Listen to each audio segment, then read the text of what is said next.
নমস্কাৰ। আজিৰ ভিডিঅ'টোলৈ আপোনালোকক স্বাগতম জনাইছোঁ।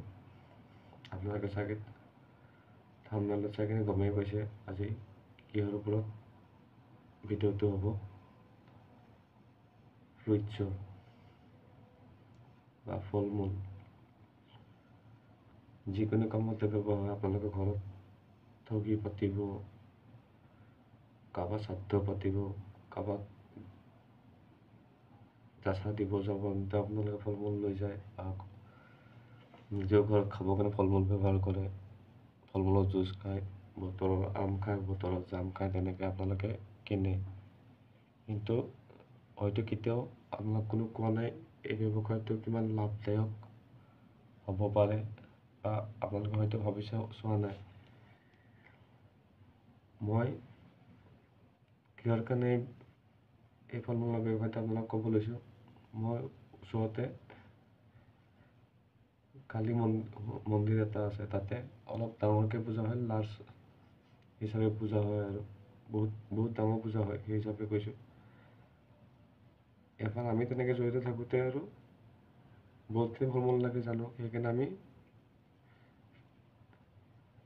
আদাবাৰীত যোনটো ফ্ৰুইটছৰ মাৰ্কেট আছে তাত যাই গ'লোঁ ৰাতিপুৱাই 5টা মানত। বেছিকৈ লাগিব যাতে ওচৰৰ এইবিলাক বেপাৰীক কিনাতকৈ তাৰ পৰা কিনাই ভাল আৰু অলপ কম দামতে পাম, যাই কিনে গমো পাম আৰু কেনেকুৱা কি পায়। ঘৰৰ কাৰণে যদি কম দামত পায় তেনেকৈ লৈ মেলি গ'লোঁ। যাই মেলি সুধিলোঁ, চালোঁ, অলপ 1 কিলো 2 কিলো তাত কিনিব নোৱাৰে আপুনি। কাৰ্টুন 20 কিলো 22 কিলো তেনেকুৱা কিনিব লাগিব। তেনেকুৱা কেৰেট থাকে, তেনেকৈ মিলাই কিনে কিনিব লাগিব আৰু যাই কিনে দেখা পাই কিনে দাম সুধি কিনে আচৰিত। যোনটো আপেল 120 টকাত আপুনি কিনি আছে, সেইটো মাৰ্জিনে 50 টকামান লৈ চাগে। আপুনি 100 টকাটো মাৰ্জিন দম দা কৰি আপোনাক দি দিয়ে, কিন্তু 30 টকাটো লাভ থাকে। আপুনি ভাবকচোন, যদি দিনটোত 20 কিলো আপেল বিক্ৰী কৰে, 1000 টকাটো আপুনি তাৰ পৰাই কামাই আছে, আপেলৰ পৰা, অকল আপেলৰ পৰাই। বাকী আপোনাৰ চবখিনি ফল মূল থাকিবই। আম বহুত বিক্ৰী হয়, মধুৰিআম তেনেকৈ। যদি আপুনি লগত 20,000 টকা লৈ যায়, তাৰ পৰা আপুনি আদাবাৰী বা য'ত আপোনালোকৰ ওচৰৰ ফ্ৰুইটছৰ হ'লচেল আছে তাত যদি যাই কিনে লৈ আপুনি 20,000 টকাটো লৈ যায়, তাৰ পৰা বজাৰ কৰি কিনে আপুনি গোটেই লৈ আহে এটা ভাল জেগা চাই, আপুনি মেডিকেলৰ সন্মুখত হওক, ভাল শ্বপিং মল বা ভাল ভিৰ থকা জেগাতে হওক, আপুনি ডেইলি বহিব লাগিব। ডেইলি যদি বহি থাকে, মানুহ দেখি থাকে, আৰু আপোনাৰ যদি ভাল কোৱালিটি আপুনি যদি দেখাব পাৰে, ভাল আপোনালোকে এটা লাভ, ভাল মানে 2-3 হাজাৰ যদি এটা লাভ ল'ব পাৰিব, মই আপোনাক গেৰাণ্টি হিচাপে ক'ব পাৰোঁ। চব কামতে লাগিব, আপুনি নিজে জানেই। আপোনালোকে হয়তো ঘৰত কি কামত ফল মূল ব্যৱহাৰ কৰিছে মোতকৈ বা আপোনাতকৈতো মই ভালকৈ জানিব নোৱাৰোঁ ন, আপোনালোকেতো জানে। আপোনালোকে কিহৰ কাৰণে ফল মূল কিনিছে, মইতো ক'ব নোৱাৰিম ন। সেইকাৰণে আপুনি নিজে ভাবক, আপোনাৰ যদি সৰুৰ পৰাই আপুনি কিমান আজিলৈ ফল মূল কিনিছে, আপোনাৰ নিজৰে মন নাই চাগে। কিন্তু কেতিয়াবা বোলে ভাবিছেনে এবাৰ, এখন ফল মূলৰ দোকানৰ বা ফল মূলৰ ব্যৱসায় কৰাটো কেনেকুৱা, কি হ'ব পাৰে, কি নহ'ব পাৰে। বহুতখিনি লাভ আছে, বহুতখিনি কৈছে আপোনাক। যদি দিনটোৰ ভিতৰত আপুনি যদি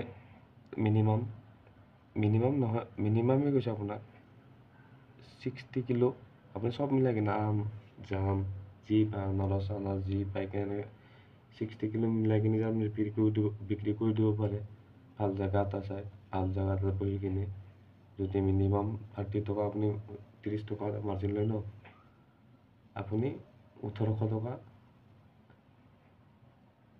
ধুনীয়াকৈ ঘৰত লৈ আহিব পাৰিব। 1800 টকা আপোনাৰ 300 টকা আপুনি খাই বা 500 টকাও আপুনি খাই ন, ঘৰৰ চাউল দালি যি কিনা নামত বা যি কিনা খৰচা থাকে আপোনাৰ, গাঁৱত থাকিলেতো সেইখিনি খৰচা নহয়, আমি গুৱাহাটীত থকা হিচাপে আমি কৈ আহিছোঁ যদি ১,800 টকা ইনকাম কৰোঁ, আমাৰ চাউল দালি মাছ মাংস এনে কিবা কাৰণতে আমাৰ 500 টকা গুচি যায়। সেইকাৰণে আমি কৈ আহিছোঁ ১,৩০০ টকা আমাৰ হাতত থাকি যায়। যেতিয়া আপোনালোকে গাঁৱতো থাকে তেতিয়াহ'লে আপোনালোকতো ক'বই পালে ধৰক ইয়াত ১,০০ টকা কমাব ২০০ টকা গাড়ী ভাড়া দিব, আপোনালোকে গাঁৱলৈ গুচি যাব। তেনেকুৱা আপোনালোকে কৰি কিনে গুৱাহাটী বিজনেছ কৰিব পাৰে। আৰু মই নিজে দেখিছোঁ সৰুৰ পৰা আজিলৈ এই ফল মূলৰ ব্যৱসায়টো বেছিকৈ মই বিহাৰী চবকে কোনো গাত নল'ব ভিডিঅ'ত কৰাটো কোৱা কাৰণে আপোনালোকে নিজৰ মন কৰিছে বা চাইছে চাগে। এই ফল মূলৰ ব্যৱসায়টো অকল বিহাৰী সম্প্ৰদায়ৰ মানুহখিনি বেছি জড়িত থকা যেন লাগে মোৰ হিচাপত। মোৰ ভুলো হ'ব পাৰে, আপোনালোকে যদি ভুল হৈছে মোক ক্ষমা কৰি দিব। মোৰ হিচাপতে মই কৈছোঁ, মই য'ত গৈছোঁ মই আজিলৈ বেছিভাগ ফল মূলৰ য'ত দোকানী পাইছোঁ বা যি পাইছোঁ বেছিভাগ 100%ৰ 60%হে কৈছোঁ, 70% নকওঁ, বেছি হৈ যাব পাৰে মোৰ হিচাপত। 60% মই বিহাৰী সম্প্ৰদায় পাইছোঁ। চবেই বিজনেছ কৰিব লাগিব মই কোৱা নাই বিহাৰী হ'লে কৰিব নোৱাৰিব বুলি। সেইকাৰণে আমাৰো মানুহখিনি অলপ ভাবি চাব পাৰে, বেলেগে যাতে বিহাৰৰ পৰা আহি কিনে বা য'ৰ পৰা নহওক আহি কিনে আমাৰ তাত বিজনেছ এটা কৰি থাকিব পাৰে, আমিও কৰিব পাৰোঁ। সেইকাৰণে মই ক'লোঁ। কিন্তু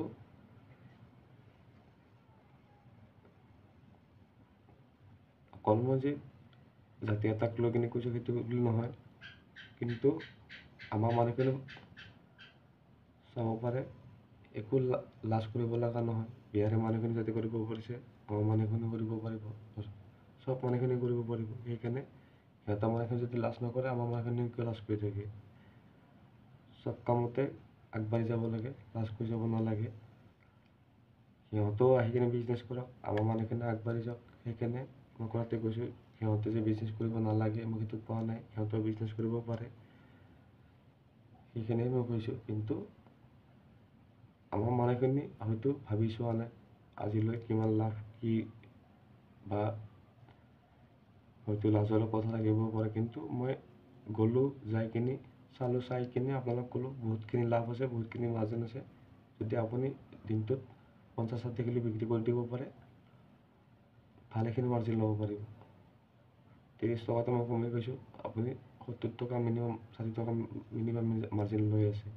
মই জানাত মই নিজে গৈছোঁ, নিজে আনিছোঁ, তাৰে পৰা আনি কিনে মন্দিৰতো দিছোঁ বা মন্দিৰৰ কামতো লগাইছোঁ। সেইকাৰণে কৈছোঁ মই তেনেকুৱা বিচাৰি আছোঁ বা চাই আছোঁ, তেনেকুৱা যদি ক'ৰবাত মানুহ পাওঁ ল'ৰা পাওঁ তেনেকৈ 4-5টা জেগাত ময়ো বহাই দিম। সেইকাৰণেহে মই আপোনালোকক আইডিয়াটো দিছোঁ বা কৈছোঁ। বাকী মোৰ কাকো হেৰি কৰিব লগা কথা নাছিল, কিন্তু মই আমাৰ মানুহখিনি পিছ পৰি থকা কেনে বা নজনা কেনেহে মই এটা সম্প্ৰদায়ৰ নাম ল'ব লগা হ'ল, যাতে মোক ভুল ভ্ৰান্তি নামানে। আশা কৰিছোঁ ভিডিঅ'টো ইয়াতে ভাল লাগিছে।